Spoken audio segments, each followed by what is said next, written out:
चलो भाई देखो अब मैं क्या करता हूँ। अभी मजा आएगा ना भिड़ो। अनुराग भदौरिया जी, मैं आपसे पूछना चाहती हूँ, चुनाव जी 4 तारीख को रिजल्ट आए, उसके बाद इंडिया अलायंस ने बहुत सेलिब्रेट किया, जश्न मनाया कि बस रोक दिया बीजेपी को 240 पर, पूरा बहुमत नहीं मिला, अब तो जेडीयू और टीडीपी की बैसाखी पर चलेगी ये सरकार, तमाम चीजें आपने कही। रुको जरा, सबर करो, बोला धक्का बुक्की नहीं करने का, आराम से लेने का। तब ईवीएम का ख्याल नहीं आया। आज 13 दिन बाद फिर से ये ईवीएम का ख्याल आ गया, अब फिर सब कुछ गलत लगना शुरू हो गया। अनुराग भदौरिया जी, ये 13 दिनों में ऐसा क्या क्या हो गया? इलोन मस्क का स्टेटमेंट और एक फर्जी खबर, उससे आप इतना छटपटाने लगे?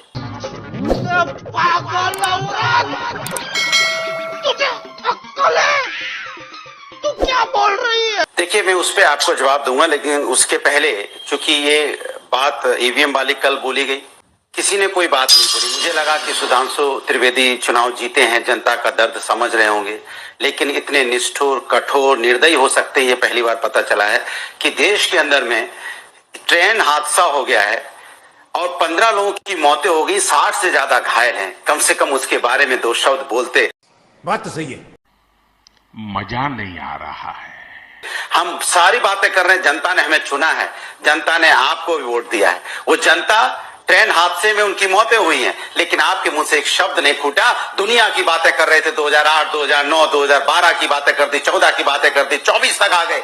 आज भी आ जाते और कहते हाँ सरकार मेरी है, गलती हुई है, कहीं ना कहीं कोई हमसे कमी छूट गई है, इतना बड़ा हादसा हुआ है, हमारे अपने लोग खोए हमने। एक शब्द बोलते तो कम से कम। हमेशा राजनीति अच्छी नहीं लगती सुधांशु जी। भारतीय जनता पार्टी 24 घंटे राजनीति करती है। अरे बाप रे, ये तो धोती खोल रहा है।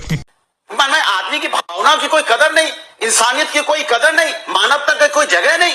कमाल की बात कर रहे हैं आप। थोड़ी मानवता दिखाते अच्छा लगता, उसके बाद हम ईवीएम पे बात करते। दुनिया की बातें होगी ईवीएम के ऊपर में। क्या अभी चुनाव खत्म हुआ है? अरे आप तो कहते हो कि इसी देश की जनता ने आपसे 240 सीटें दी है, लेकिन वो जनता की मौत हो रही है तो आपको कोई संवेदना नहीं है। तो वो जनता सोच रही होगी ना, मैंने किस आदमी को, किस पार्टी को हमने वोट दिया है, जिनको हमारी संवेदना ही नहीं है, हमारी चिंता ही नहीं है, हमारी मौत होगी। वो ईवीएम की बात पे उलझे हुए हैं। अब मैं आपको ईवीएम की बात बताता हूं। अभी मजा आएगा ना भिड़ो। ये बताइए, 2009 में सबसे पहले ईवीएम का रोना किसने रोया? सबसे पहले ईवीएम का रोना रोया भारतीय जनता पार्टी ने। बात तो सही है। आदरणीय लाल कृष्ण आडवाणी जी ने, फिर जेटली जी ने उस पर सवाल उठाया, फिर किताब लिखी गई जीवन नरसिम्हा राव की वजह, उन्होंने किताब लिखी, उस पर उठाया। आज क्या कह रहे हैं? उसमें क्या कैमरा था? बताइए, कैमरा था उस समय? अरे क्या बात करते हो आप, कैसी बातें करते हो? आपके सरकार के समय में जो घटनाएं घटती हैं, जो आप आवाज उठाते हो, जब हम उसकी बात बोलते हैं तो आप कहते हो इसमें कैमरा नहीं था, उसमें फला नहीं था, ढिकना था। ऐसे नहीं चलता है। हम कह रहे हैं कि आपके यहाँ पे चुनाव हो रहा था, आपका 48 वोट से आपका सहयोगी सांसद जीता है। आप बताइए उसका रिश्तेदार मोबाइल लेके पोलिंग काउंटिंग में कैसे घुस गया? कौन जवाब देगा इसके ऊपर में? और ना ऐसी, क्योंकि केंद्र में आपकी सरकार है, राज्य में आपकी सहयोगी सरकार, आपकी सरकार चल रही है, और मोबाइल लेके घुस जाता है, उसमें मार में एक शब्द नहीं बोलते आप। फिर अभी पता लिपापोती करोगे? नहीं, एफआईआर हो गई है, क्रिमिनल एफआईआर हो गई है। अरे कितनी जगह लेके घुसे होंगे, क्या क्या उन्होंने उसका इस्तेमाल किया होगा, कैसे फोन करके लोगों को वो क्या अपनी उसमें लिया होगा। भाई मोबाइल नहीं ले जाने का मतलब होता क्या है?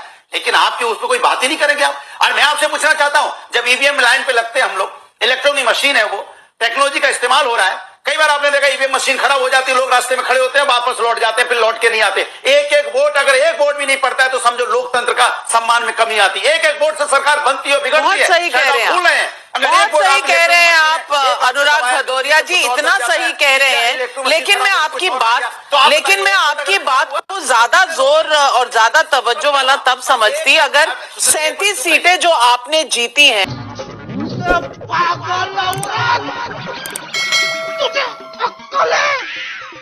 तू क्या बोल रही है? आप कहते ये हमने जीत के दिखा दिए, लेकिन हम इस ईवीएम पर भरोसा नहीं करते, सर्टिफिकेट नहीं लेंगे। लेकिन वो तो जीत ली, सर्टिफिकेट ले लिए, अब जो है 13 दिन बाद ये सवाल, ये क्या सही है? सुधांशु त्रिवेदी जी जवाब विपक्ष को। अरे जवाब मेरी बात। देखिए, भदौरिया जी बड़ी विचित्र बात करते हैं। ट्रेन हादसे पे किसने नहीं बोला है?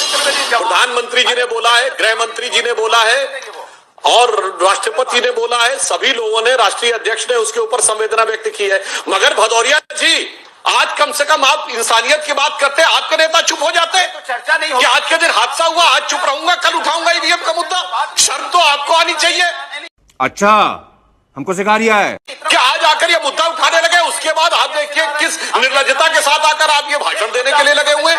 और मैं पूछना चाहता हूँ, डिबेट में कोई चर्चा अगर नहीं हो रही राहुल है। गांधी इतने बड़े हमारे से जीते हैं और अखिलेश यादव केवल 1,70,000 से जीते हैं, तो मतलब ईवीएम राहुल गांधी को फेवर कर रही थी, अखिलेश यादव से ज्यादा राहुल गांधी को फेवर कर रही थी। आप नहीं चाहते कि जनता की खबर जनता के सामने आए। इतना बड़ा रेल हादसा हो गया, आप नहीं चाहते ये खबर आए जनता के सामने। कितने लोगों की मौत हो गई, आप नहीं चाहते खबर जनता के सामने आए।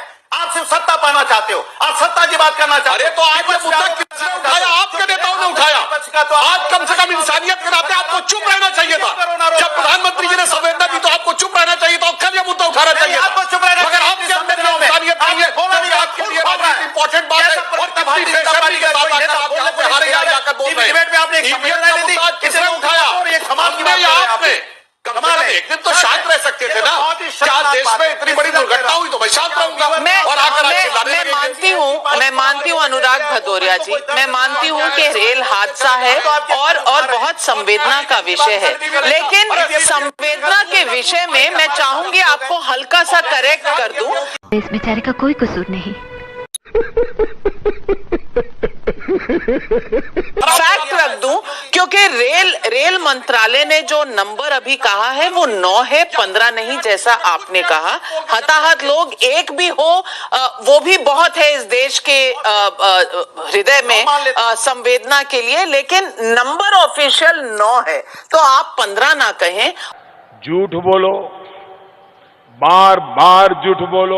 और मैं आपकी फीलिंग्स समझती हूँ और बहुत कदर भी करती हूँ आपकी फीलिंग्स का, लेकिन अनुराग जी मैंने जब आपको इस डिबेट पे बुलाया था तो मैंने आपको जबरदस्ती रस्सी से बांध कर नहीं लाई थी। मैंने बताया था कि ईवीएम पर आज डिबेट है क्योंकि विपक्ष ने ये मुद्दा उठाया है, इसलिए मैं ईवीएम की डिबेट कर रही हूँ।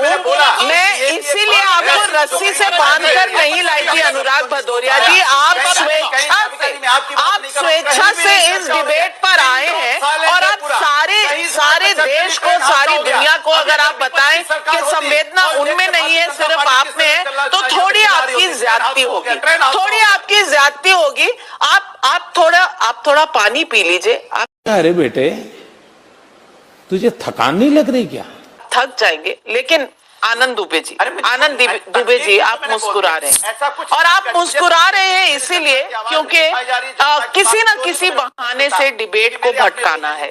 इस बार मुद्दा सही नहीं चुना अनुराग भदौरिया जी ने, क्योंकि यहाँ इंसानों की क्षति हुई है। इस मुद्दे को डिबेट भटकाने के लिए नहीं इस्तेमाल करना चाहिए था। खत्म, bye bye, tata, good bye, गया।